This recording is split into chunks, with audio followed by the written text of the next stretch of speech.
ज्या आहे हजारो वर्षापासून कशा होत्या, कशा राहत होत्या, आपले वाड वडील कोणत्या अवस्थेमध्ये राहत होते हे आपल्याला माहीत आहे. आणि आज भारतीय संविधानानंतर दिलेल्या आरक्षणामुळे आपली काय प्रगती कुठपर्यंत झालेली आहे.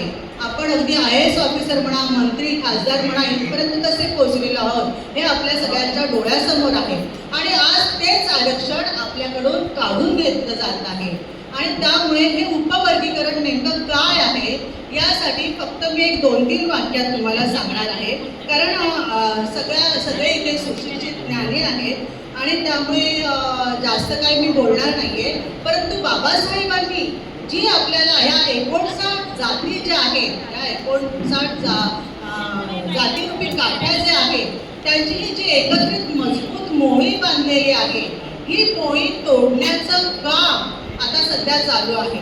कारण बाबासाहेबांनी या ज्या 59 जातीरूपी काठ्या ज्या आहेत त्या एकत्र घेऊन त्यांनी जी संविधानात्मक घटनात्मक हमी आपल्याला दिलेली आहे शेड्यूल कास्ट म्हणून, ही जी हे जे एकत्रित आपली एकजूट आहे ही म्हणजे आपली आंबेडकराईट एकजूट आहे. आणि ही एकजूट आहे ही तोडण्याचं काम आता प्रशासनाने हाती घेतलेलं आहे. त्यांचे जे काही षडयंत्र असतील ते त्यांना आतमध्ये ठाऊक असावे.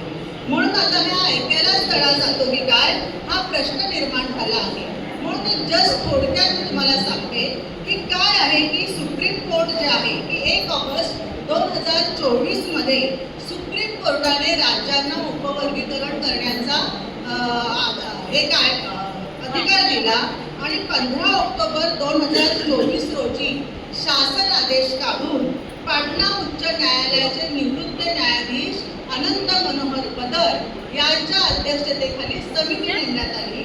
या समितीने 16 मार्च 2026ला अहवाल सरकारला सादर केला. परंतु हा अहवाल अजूनही आपल्या जनतेपुढे लोकांपुढे ठेवलेला नाही. आणि म्हणून हा सगळा जनक्षोभ उसळलेला आहे की हा अहवाल तुम्ही न ठेवता, आमच्यासमोर न ठेवता तुम्ही आमच्याकडून हरकती, मते आमची किंवा काय मागण्या, निवेदनं का मागता आहात. जर समोरच काही नाही तर आम्ही अशा बाबतीमध्ये निवेदनं करणार, हरकती मुद्दे उचलणार. आणि म्हणून मग त्यावेळेस त्यांनी राजेंद्र अग्रवाल यांची समिती यांच्या अध्यक्षतेखाली त्यांनी हरकती मुद्दे मागवले.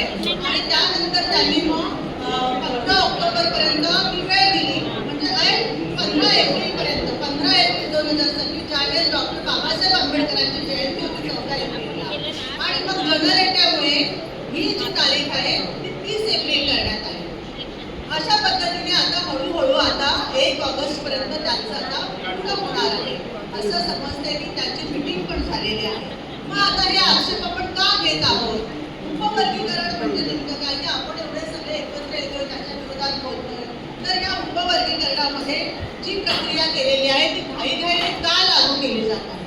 कारण ह्याच्यामध्ये सगळा पारदर्शकतेचा अभाव दिसत आहे की तुम्ही कोणाशी बोललात, कोणाशी चर्चा केला, कुठल्या तज्ज्ञांची मतं घेतली, किती जिल्ह्यांना भेटी दिल्या, किती बैठका घेतल्या, कुणाबरोबर चर्चा केला, हे काहीही आपल्याला माहीत नाही. आपल्याला अंधारात ठेवण्यात आलेला आहे. आणि आपल्याला अंधारात ठेवून आपल्यावर आपल्या पाठीत खंजीर खुपसण्याचं काम चालू आहे. आणि त्यामुळे आपली मागणी अशी असायला हवी आणि होती आपली मागणी की आपल्याला हा बदर समितीचा अहवाल आम्हाला ताबडतोब सादर केला जावा. आणि या बदर समितीमुळे जे समजा बदर समितीचा अहवाल जो आहे तो सामाजिक वेबसाईटवर, सामाजिक न्याय वेबसाईटवर टाकण्यात यावा. ज्याला कुणाला हवं असेल त्याला तो दिला जावा. उपवर्गीकरणाची प्रक्रिया जी आहे ती पुढे ढकलण्यात यावी. कारण पूर्ण सर्वेक्षण व्हावं, राज्य पातळीवर पूर्ण सर्वेक्षण व्हावं. आणि शासन प्रशासनातील किती टक्के जागा किंवा किती त्याचं जे कुठल्या जातीला, कोणत्या प्रवर्गाला किती टक्के जागा मिळालेल्या आहेत ते शासनाने जनतेपुढे आणावं. म्हणजे ही आकडेवारी गोळा करून त्याचं शासन प्रशासनातील प्रतिनिधित्व तपासलं जावं. आणि हा निर्णय राजकीय हेतूने नाही तर सामाजिक न्यायाच्या हेतूने घेतला जावा.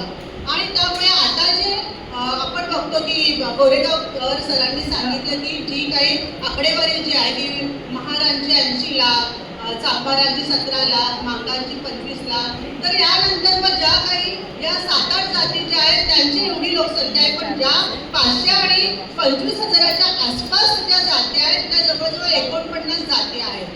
मग जर 500 आणि 25,000च्या आसपास असलेल्या जातींना जर तुम्ही तुकड्या तुकड्यात विभागलं तर त्याला किती पर्सेंट मिळणार? मग म्हणजे 1 दशांश मिळणार की 1 शतांश मिळणार की 1 सहस्त्रांश मिळणार? म्हणजे काय मिळणार काय त्यांना? म्हणजे उपवर्गीकरण करून तुम्ही या प्रकारे आमचा जो जगण्याचा हक्क जो आहे तो हक्कच तुम्ही काढून घेत आहात. आणि म्हणून उपवर्गीकरणामध्ये समजा आपण अतिमागास, शासन म्हणते अतिमागास आहे, मग अतिमागास जर जात शिकलीच नाही समजा आणि तिचं जर समजा ती जागा भरलीच नाही, मग त्या जागेचं काय करणार? मग ती जागा ओपनसाठी खुली होईल आणि ओपनसाठी खुली झाल्यानंतर टक्का कमी होईल आणि अर्थातच आरक्षण व्यवस्था बंद होईल. आणि हा जर चुका हेतू आहे का याचा पण विचार आपण करायला पाहिजे.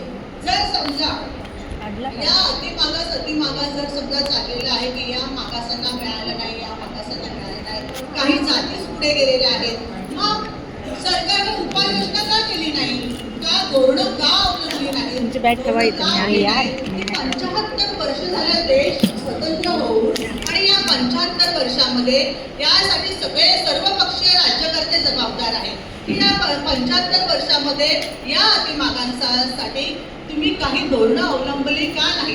धोरणं का आखली नाहीत? त्यांना संधी का मिळाली नाही?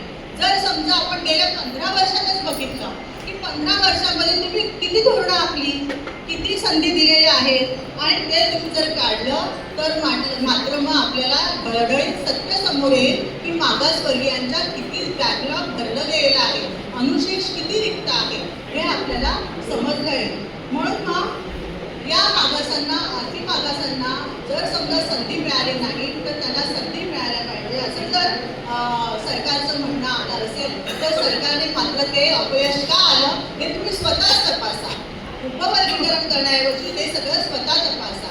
आणि म्हणून मग सगळीकडे आता तुम्ही आरक्षण रद्द करून खाजगीकरण करता आहात. तर खाजगीकरण करत असताना खाजगी नोकऱ्यांमध्ये सुद्धा आता आर्टिफिशियल इंटेलिजन्स आलेली आहे आणि त्यामुळे नोकऱ्या जात आहेत, खाजगीकरण होतंय, खाजगी नोकऱ्या मिळत आहेत. मग खाजगी नोकऱ्यांमध्ये सुद्धा आरक्षण व्यवस्था असायलाच पाहिजे. यासाठी आपण जनरेटा लावायला हवा. सगळ्यात वेगळा महत्त्वाचा मुद्दा म्हणजे त्यांचं म्हणणं काय आहे, म्हणजे काही गटाचं एका गटाचे म्हणजे 59 जातीच्या आहेत त्यांनी मागणी केलेली नाही. उपवर्गीकरणाची मागणी कुणीही केलेली नाहीये, फक्त एका जातीतल्या काही गटात, त्या गटातील काही लोकांनी केलेली आहे, जे काही लोकांच्या सांगण्याने करत आहेत. मग त्यांचं म्हणणं काय आहे की या जागा एकाच जातीनं लागल्या, आमच्या जागा एकाच जातीने खाल्ल्या लाटल्या. मग कुणी खाल्ल्या? तर साहजिकच सगळ्यांना माहिती होतं की बौद्धांनी खाल्ल्या. मग बौद्धांनी खाल्ल्या म्हणजे काय त्यांच्यासाठी शिक्षण व्यवस्था वेगळी होती? त्यांच्यासाठी काय शिष्यवृत्त्या वेगळ्या होत्या?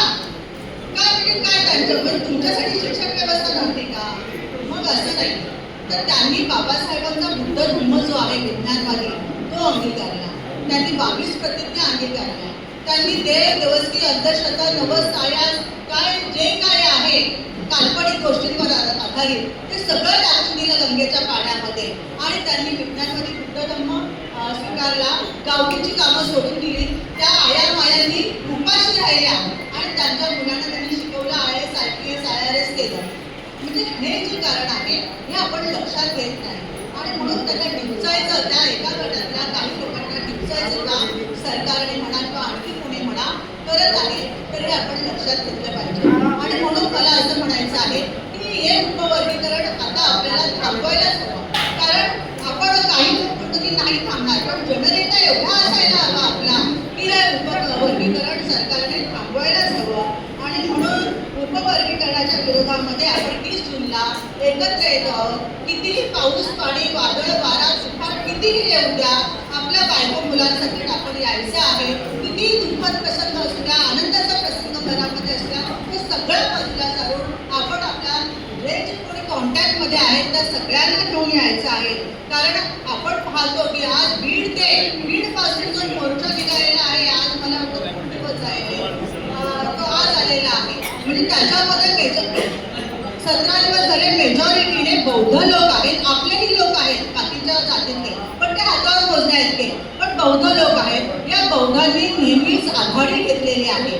बौद्धांच्या जीवावर, त्यांच्या त्यागावर आज आपण इतिहासात नाकारून चालणार नाही. कारण आमचा धर्मकार समाज किंवा इतर 58 जाती ज्या आहेत त्या अजूनही झोपलेल्या आहेत. अपवाद आहे की आपल्यासारखे लोक जागृत झालेले आहेत, पण अजूनही झोपलेले आहेत. या झोपलेल्या लोकांना आपल्याला जागं करावंच लागेल. आपल्याला घरोघरी जाऊन प्रबोधन करावं लागेल आणि हे जे संविधानिक हक्क जो आहे आपला, हा संविधानिक हक्क आपल्याला वापरावाच लागेल, तो कायम ठेवावा लागेल. नाहीतर मात्र ही जी ऐक्याची मूठ आहे, बाबासाहेबांनी दिलेली आहे ऐक्याची मूठ, ही आपण जर वज्रमूठ केली नाही तर येणारा काळ आणि येणारी पिढी आपल्याला माफ करणार नाही.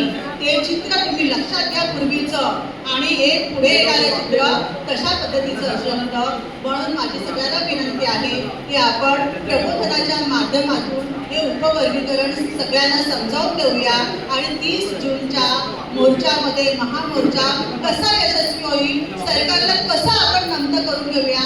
सरकारने हा म्हणजे आपली एकी बघून सरकारचे डोळे पांढरे झाले पाहिजेत आणि हे उपवर्गीकरण थांबवण्याकरता आपल्या सगळ्या ज्येष्ठांना त्यांनी बोलावलं पाहिजे आणि हे उपवर्गीकरण रद्द केलं पाहिजे.